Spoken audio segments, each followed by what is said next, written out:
바보 빅터, 나를 믿는다는 것. 가을바람 창문 없는 벽돌 사이를 마음대로 오갔다. 마당에 쌓여 올린 원목 끝에는 잠자리들이 앉아 꾸벅꾸벅 몸통을 흔들었다. 어수선한 모양새였지만 주택단지는 이제 공사장의 입구에 세워놓은 조감도와 얼추 비슷해졌다. 인부들은 삼삼오오 모여 휴식을 취하고 있었다. 빅터는 얼마 전 심어놓은 가로수 아래 홀로 앉아 할 일 없이 돌멩이를 골라냈다. 얼굴이 심란해 보였다. 고향 언덕교회를 찾아간 이후 내내 그런 상태였다. 빅터가 7년 만에 고향을 찾은 비가 세차게 내리던 날 교회 앞에서 빅터를 부른 사람은 담임 아닌 레이첼 선생님이었다. 교회 목사님과 가까운 사이라 조언을 구하러 자주 찾는다고 했다. 빅터는 우연의 만남을 어떨떨했지만 레이첼 선생님은 하나님이 자신의 기도를 들어주셨다며 마냥 반가워했다. 둘은 회당으로 들어가 서로의 안부를 물었다. 레이첼 선생님은 얼마 전 교직을 관두고 개인 출판사를 차렸다고 했다. 그동안 계속 글을 써왔는데 번번이 출판사에 퇴짜 맞았단다. 보통 사람 같으면 거기서 포기했지만 그녀는 달랐다. 세상엔 자신을 받아주는 회사가 없다고 절망하는 사람이 있는가 하면 자기가 그런 곳을 만들면 된다고 생각하는 사람도 있었다. 빗방울만큼이나 많은 이야기가 오갔다. 그런데 그 가운데 로라의 이야기도 있었다. 결혼식 초대를 받지 않아서 잘 모르겠지만 레이첼 선생님은 로라가 7년 전 결혼해서 남편과 함께 맨해튼을 떠났다고 말했다. 소식을 접하자 빅터는 막막함을 느꼈다. 로라가 결혼을 했을 거라 생각했지만 막상 사실을 확인하고 나니 마음이 시렸다. 크르릉 휴식 시간이 끝났다. 포크레인이 움직였다. 인부들은 하나씩 둘씩 자리를 돌고 일어났다. 빅터는 힘없이 안전모를 쓰고 몸을 일으켰다. 센터로 공사장 쪽에서 작은 웅성거림이 들렸다. 보아보니 대여섯 명의 인부들이 무리지어 있었다. 그 중에 누군가가 손으로 빅터를 가리켰다. 빅터가 가웃거리자 인부들은 커튼이 열린 듯 비켜섰다. 그러자 베이지색 원피스를 입은 한 여인이 나타났다. 태양 아래서 손 가리개를 하던 여인은 천천히 한 손을 내렸다.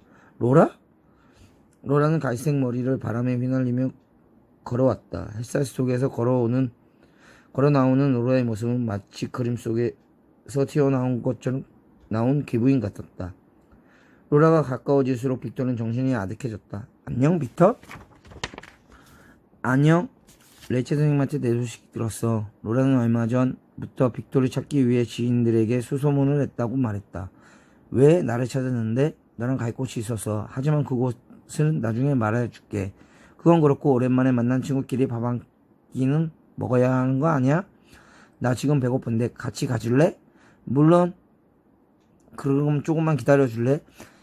로라와 빅터는 차이나타운에 있는 중국 레스토랑의 2층에 앉아서 함께 시작했다. 언제 샌프란시스코로 돌아왔어, 로라? 1년쯤 됐어. 어떻게 지내? 정원사가 딸린 저택에서 매일 파티하고 여름마다 세계 여행 다니고 주말엔 골프랑 승마를 하지. 그러더니 로라는 깔깔거리면서 울었다. 미안, 나이 먹더니 실이 없어졌나봐. 나로 말할 것 같으면 부모에 얹혀 사는 보잘것없는 웨이트리스야. 한심하지? 빅터는 조용히 로라를 응시했다. 그리고 내내 궁금했던 이야기를 물었다. 남편은 어떤 사람이야? 로라는 무언가를 말하다가 조용히 혼자 고개를 흔들었다. 그녀는 불편한데 화자를 눌렀다. 내 딸 보여줄까? 로라는 샌드백에서 에이미 사진을 꺼내 보여주었다. 아이는 엄마처럼 밝은 갈색의 얼굴이 인형처럼 예뻤다. 빅터는 로라의 딸을 오랫동안 바라보았고 볼수록 가슴이 뭉클해졌다. 빅터, 넌 여기 계속 있을 생각이니? 아니, 이번 공사가 끝나면 남쪽으로 가려고. 또돌이한테 따뜻한 곳이 좋거든. 난 어디든 마음대로 떠날 수 있어 좋겠다. 나도 그렇게 살고 싶었는데. 하고 싶은 걸 하고 가고 싶은 곳을 가고 말이야. 열심히 산다고 사는데 왜 인생이 이 모양인지 모르겠어. 중국인 주인이 테이블에 행운의 과자를 놓고 갔다. 로라는 그것을 열지 않았다. 보나마나 나쁜 점괘가 나올 뻔하고 좋은 점괘가 나온다 해도 맞지 않을 거라는 로라는 말했다. 빅토도 행운의 과자를 열지 않았다. 아마 자신의 점괘가 꿈같은 하루라고 쓰여져 있을 것 같았다.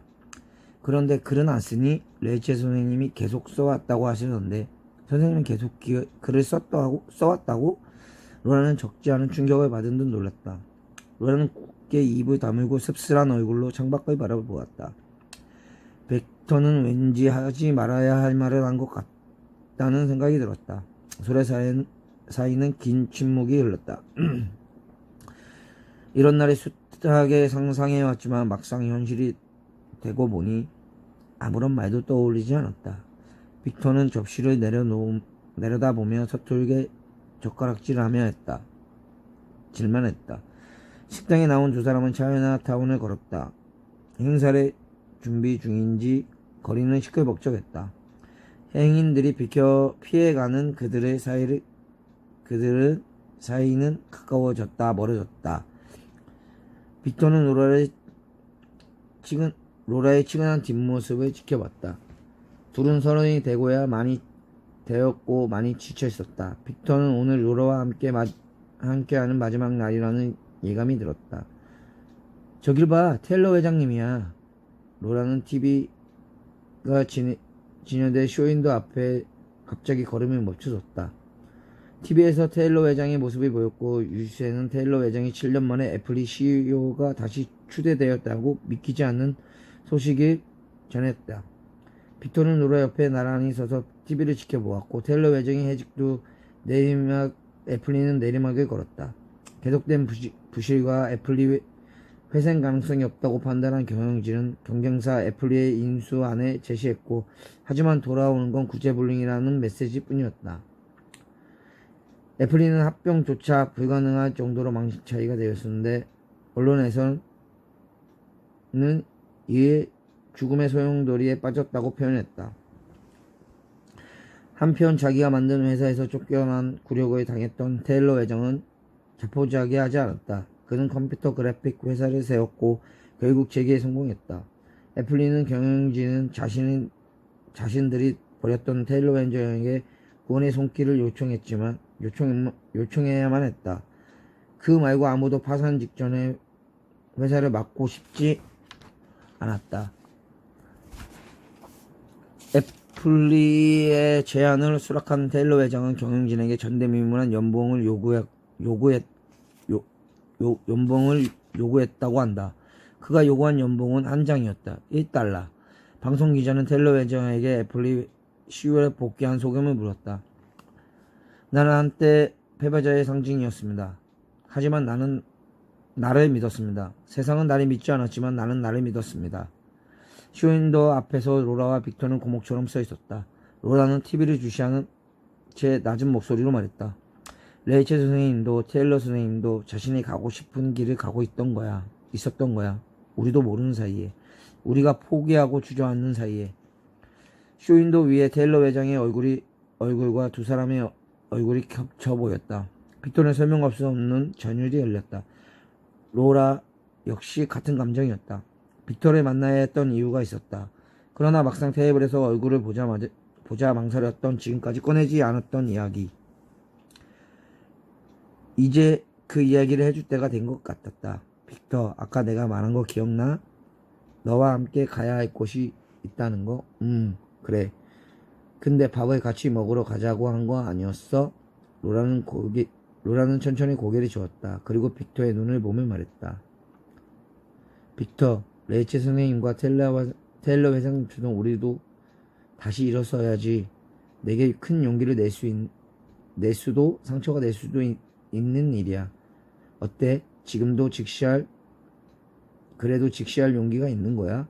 빅터는 갑작스러운 로라의 말에 어떻게 답을 할지 알 수 없었다. 하지만 로라의 진심을 담긴 눈빛은 1% 의심도 없이 따라갈 수 있었다. 빅토는 고개를 끄덕거렸다. 그러자 로라는 환하게 웃으며 말했다. 좋아. 그럼 모레 오후에 만나. 내일은 일이 있어서.